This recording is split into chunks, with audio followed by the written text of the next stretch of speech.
Hey, this is Shane, the host of From the Shadows podcast, and I'm here with Jason, the super producer. Greetings, everybody. And the one and the only resident skeptic, the Ozark Howler. Hey, I'm here. Can you guys tell the excitement of the Howler? No, all right. You know me, man. I try to under-promise and over-deliver, right? So I don't need catchy. Hey, I don't need catchy phrases. I don't need snappy hooks. Ain't no clickbait with me. Okay, it's the real deal. There you go. Well, for all of our new listeners, since we're a new member of the Odyssey Radio Network, we'd like to invite everybody to stick around after this short intro and check out what we like to call the Midweek Howl. And what the Midweek Howl is it's just our little story time with the Ozark Howler, in which we try to lighten your week up a little bit with a 10-15 minutes of laughter. So stick around, laugh with us, enjoy the stories. No harm, no foul. So just be ready to go to a world that you probably hoped didn't exist in the world. And expect to be entertained. Expect to be entertained. So you got it. Do you have any warnings or? No, you know what though, I wasn't. But what I was going to say is, so maybe after I just told you there's a hook, there's no hook, there's a hook. You know, I think I said it earlier on the last one I did with you guys. You know, I got a story for almost everything. You know, because I was on the street for almost 30 years, so I got a story for everything. So if you got a subject, send it to From the Shadows podcast, and I'll tell you a story about it. Yeah. And for those new listeners, the Howler has 30 years of being a sheriff, a highway patrolman, air marshal, a homeland security, and probably a lifetime of just being an all-around funny dude. So redneck, man, redneck. There you go, redneck. So we hope that you give this little segment a chance and go check out the Howler. And like you said, if you got some stories that you guys are interested in, asking about, or if he's going to have to send it to you guys because I'm not on social media, so it's got to go. Yeah, he's not on social media. So if you really want to say some good stuff about him, we'll share it with him. If you say some bad stuff about him, don't waste your time. He won't ever hear it. He's kind of fragile, so we won't let him. So with that, thanks for welcoming us onto the Odyssey Radio Network, and we hope that you enjoy the show. Hey guys, we're going to do this Midweek Howl episode. It's a day after Father's Day. I hope you guys had a good Father's Day. How about you, Jason? Excellent. I had to work and deal with things that the average person would not have to deal with. That sounds like a typical dad. Absolutely. So you did have a good. How about you, Howler? Did you have a good Father's Day? I did. I don't remember it, but I did, I think. Well, then you apparently did have a good Father's Day. No, I mean, it was my kids made me a few things, and I got to cook breakfast for them and pick up after them, and do all the things I always do. So it's like every day is Father's Day for you then. Yeah, that's right. Mm-hmm. So we kind of wanted to talk. We were talking about this off the air, and especially Jason and I, because you're Howler, you're holed up out there in your bunker in the Ozarks, okay? And Jason and I are here in North Central Ohio, where we interact on a daily basis with a lot of people that listen to our podcast, and we have a lot of supposedly. Supposedly. Well, I don't know about that stuff. You believe them number counters? Well, I don't know what the numbers that Jason sends us. I don't know what to believe, but I do know, and Jason can attest to it.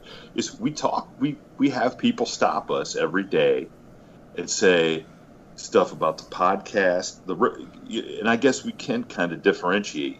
We have the regular podcast that comes out on Friday where we delve more into the paranormal and stuff like that, and then we have this midweek howl, which it's fun, man. We just want to do it to have fun because Howler, you tell some of the best stories, and a lot of people, the feedback we get is they just love it. But it's interesting, and Jason, some people don't believe you are really who you portray yourself to be. They think you're a character. Like, who'd you guys say? Roy D. Mercer? Yeah, Roy D. Mercer. Roy D. Mercer. So, I mean, I have people question, was he really a sheriff's deputy? Was he really a highway patrolman? Are all those stories real? And I'm thinking, well, I mean, I got a good imagination, but I couldn't make up all that stuff. The truth is always stranger than fiction. That's right. That's right. So, go ahead. What do you got to say? I think the fact that I'm not gainfully employed anymore shows that they are real. The stories are real. That's primary face evidence of their validity, is it not? I'd say yes. That's probably that's probably something to say for what's really behind. Hey, I went to this audition one day. I went to this audition one time. I don't know. It was being I don't remember, some big budget show that was being filmed up in Minneapolis when I lived up there. This is pre-burning. And, if you guys ever been to one of these casting calls, these people are sitting there with their 3-ring binders full of, the very first thing's a headshot, you know what I mean? And they got this, I don't even know what they got in them because I've never seen inside past a headshot, but you're standing in this line of about 50 people long and all of them are younger and thinner and better looking than me, and they all went to better colleges than me. And anyway, you get in there, and this old gal says, this old gal says, well, tell us, what's the, not the biggest, longest production. I think the longest scene or the longest, I said, well, I acted like a cop for 20 years. That ought to be worth something. Hey, so then I went to this reading, right? And I mean, I don't know if you guys ever been to a reading, but, they bring a few people in there and you're supposed to read the lines you're supposed to read, like your character would be. Does that make sense? Yes. And my guy was going to be like a former CIA Black Ops guy that is I don't want to say called back, but called into duty here domestically to put the heat on somebody. And I'm reading this script and I start laughing about halfway. So and I'm not a trained actor, right? So I'm sitting in there and everybody in there is women. Not that that's bad. I'm usually pretty good at performing in front of women, and 2 of them are big old gals, and I'm usually my best with big old gals. And so they give you this script and they say, well, you're Doug or Brian or what, whoever you are, right? Yeah. And your things are highlighted. And she said, well, read them 2 or 3 times and then get ready to prepare to play that guy. And I said, okay. So I'm reading this thing and I kind of chuckle a little bit, just like I just did. I chuckled. She goes, well, what's going on? What's so funny? There's nothing funny on that page. And I said, well, it was to me, and I don't remember what it was. I do remember what it was, but I don't want to say it. So I said, hey, this ain't the way it happens. And this is close, but not quite right. And she goes, what do you mean? And I said, well, that actual program is this. And this should be worded like that. You know what I mean? Mm-hmm. Just FYI. You know what I mean? Right. Yeah. And these gals at the table piped up and said, well, that was written by so-and-so. And he just won some kind of award, a playwright.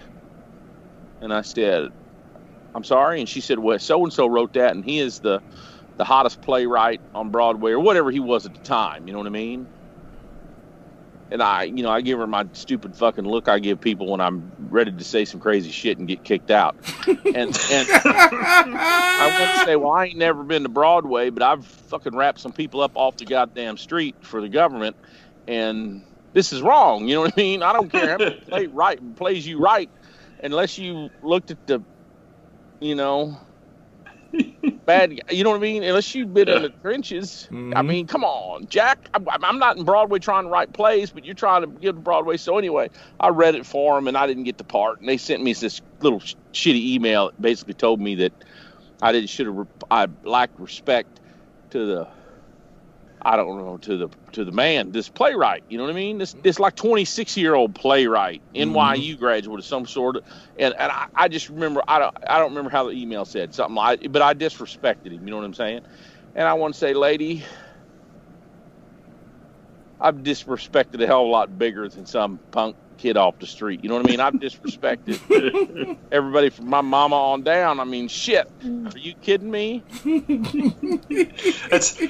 that reminds me of, that's what it's like to watch a football game with the judge. He never played past 8th grade football, and he's sitting there telling me what's going on in a football game, and I'm like, well, I don't, you know, like I don't need you to tell. You don't even know. I got a picture. One of my favorite things, and I'm skirting on what I can for non-disclosure. Of course, after Bolton comes out with his book, I'd be able to talk whatever the fuck I want, right? Because these other guys get to talk. Anyway, we were doing this predicated national security investigation domestically here, and there was a guy that was shopping, and I don't want to say where we were shopping because it's a famous store that people wouldn't want terrorists to know the terrorist shop there, but one of the team took a picture of me in the same aisle actually interacting with this Middle Eastern male because he asked me a question. We were looking at it was kind of a joke. I was just going to see how close I could cruise the aisles around, you know what I mean? And I was close enough that he said, I can't do that Middle Eastern, I can't do a good Egyptian accent, but it was like, excuse me, sir, can you help me look at this? Would this? It was a flat screen TV mount. Would this? Do you think? Because he was on the metric system, and he was trying to determine if his TV. He was trying to see if his flat screen mount would hold his TV. You know, do you think this would hold the TV? And I said, well, just screw it to the wall. As long as you get a stud, it will. But if you won't, I don't care how big a mount you buy. You know, you can put it in a sheetrock, it don't work. And that perplexed him. So, but as I was interacting, my buddy took some pictures on the surveillance team, took pictures, and that was my favorite thing. That I mean, I've been face to face with bona fide terrorists, and this fucking playwright says you know what I mean? Come on, Jack. Yeah. Give me a break. Well, playwright.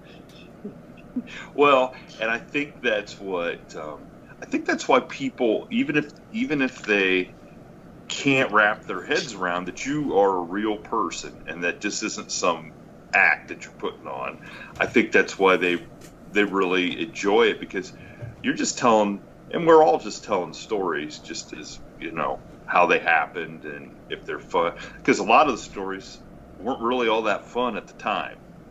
You know, until you look back at them, you know. Yeah, in hindsight, And Howler, you got some serious fans out there. I got this one guy. He has written a couple comments on our YouTube channel, very supportive of you, and he asked his question. I don't know. I'm going to ask it because I know he's a loyal listener. A guy named Michael Gordon. He asked, "Is the Howler ever gone on a haunted house call?" Oh yeah, I got some haunted house stories. Oh yeah. Are you serious? Because I told him no, that you were skeptic. You know, I tell you,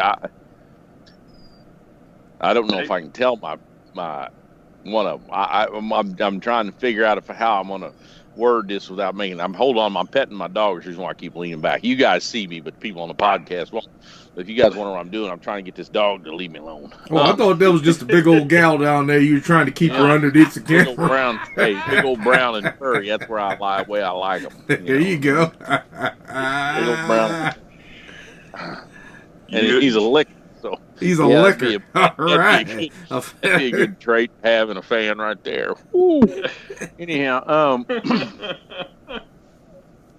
yeah, I've seen some haunted houses. But see, this is the problem. You know, I'm a skeptic, so they're never haunted to me. Okay. Does that make sense? They're never really haunted to me. I mean, I've told you about the rendering plant where I grew up. It's gone now, but did I ever tell you about the rendering plant?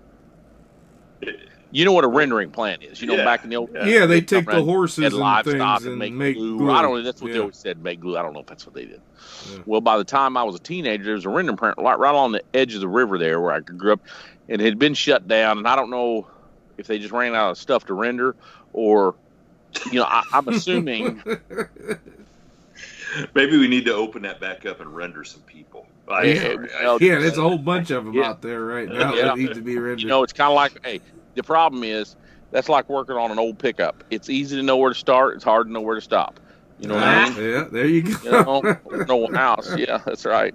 So anyway, I'm assuming as an old man that the EPA or somebody shut them down because of close proximity to the river. But anyway, it was always spray painted with these, I don't want to say hologram, pentagrams and stars. You know what I mean? Just all this goofy devil worship, Ouija board stuff, And as a teenager, that was the big thing. Go up there to the rendering plant, you know what I mean, and bring these girls and freak them out because it was supposedly haunted. Well, then when I got to be a cop, that was one of the main primary duties was to go over there and run people out of there. You know what I mean? Mm-hmm. And back in them days, the potheads had to hide it out a little bit. Nowadays, they just fucking do it on the porch. But back in them days, they'd go to places like the rendering plant, smoke weed. So it's supposed to be, strange noises because they tried to, put surveillance and motion sensors, and they'd say, well, we have a silent alarm at, I don't even remember the address now, and you knew it was rendering plant. And you'd go out there, and I was never dispatched there that anybody was still there.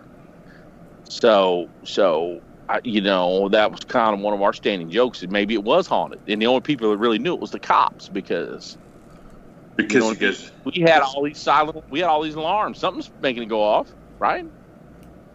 Definitely. Did you have to go in there then? And you go in there, because and I really went in there because when I was a kid, you didn't want to go in there because you wouldn't get too deep in because the cops might show up. So you had to stay close enough to the doors to get out. You know what I mean? Mm-hmm. Yeah. Then when I was a cop and I got to go there as a cop, hell yeah, we walked around and look at everything. Are you kidding me? and you never saw anything in there? You just never saw nothing. Never even saw people. But obviously people were showing up because there was always beer cans and trash and junk. So somebody's bringing that stuff in because I don't think paranormals are consumers of earthly things, are they? Alcoholic beverages and whatnot. Don't get a 12-pack of Stag, does it? I'm almost embarrassed to say that, Stag, but that's what they drink where I'm from. I don't even know what that is, bro? Stag? I don't. I'm not either. No. Yeah, it's beer. They say it's the only supplemental beer. If you drink it, you don't have to eat because it's called the Stag is the acronym steak, taters, and gravy. That's what they used to call it. Oh my goodness. Well, hey, I gotta be honest. If you're talking about devil worshippers and pentagrams, Stag beer kind of goes in along with that, right? Then that looks like the Goat Man or something like that. Yeah, it's got a deer head on it. It's got a 10 point. It's got a 10-point buck on it. That's what they'd always say too. That's a code. Give me a 10 point. So you're good. So we're gonna tell Michael Gordon then the rendering plant is your only well, that's really the only one I think I'm going to tell at this time. I don't know, I got one that involves 2 blondes and a Bronco, but that was an off-duty story. I don't know. I don't know. It's just, you know what? Why don't we leave it up to that fan to comment on this, and then if he says he wants to know. That was a house that supposedly, what's funny is I was going to do some research on that because when I was growing up, there was a house over at Cote Sandescence. Don't mean anything to you, but it was supposedly the original site developed in 1704, 1706. It was supposed to by the French. It was one of the oldest settlements in Missouri, and it's gone now. It's just kind of a hill, and they wanted to make the Missouri capital there and all this stuff. But there was a house there, and the entire time I was growing up, and when I went to my grandma's 84th birthday party a couple of years ago, they were saying, no, it really happened, that it was murder-suicide back in the 50s, where some old boy come home. Now we look at that like, well, shit happens. You say murder-suicide today, it don't mean nothing. But in the 50s, I guess it carried some weight. This old boy came home and killed everybody in the house, and nobody ever moved back in or anything else. So that was the thing to go over the house. And they had stopped maintaining the road to get up there. It's kind of it was the only house on the end of a public road, or an old gravel road down in farm country. And I guess they just, so you had to have a big 4-wheel drive. And I was one of those, we call them goat rovers here. I had a big 4-wheel drive in high school. This is in the 80s, when that was kind of, urban cowboy type shit. So I had a pickup that would go out there, but a buddy of mine had a Bronco.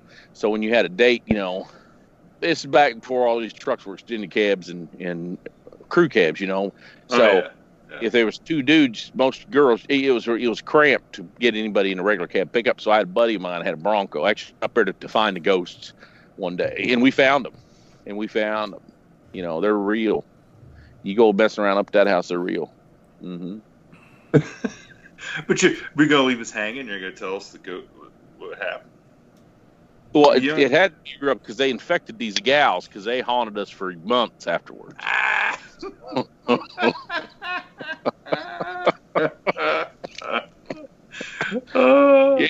one of them was in my wedding even, but anyway, that's a whole story.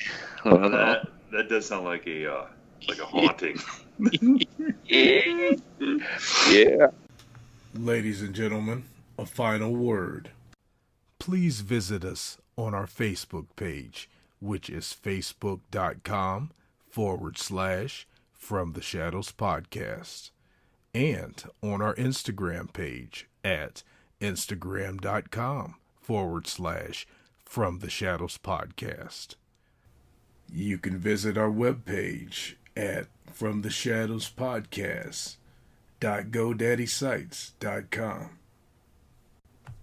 or contribute to our Facebook discussion page called After the Shadows, and tweet us on our Twitter feed at twitter.com/podcast_from.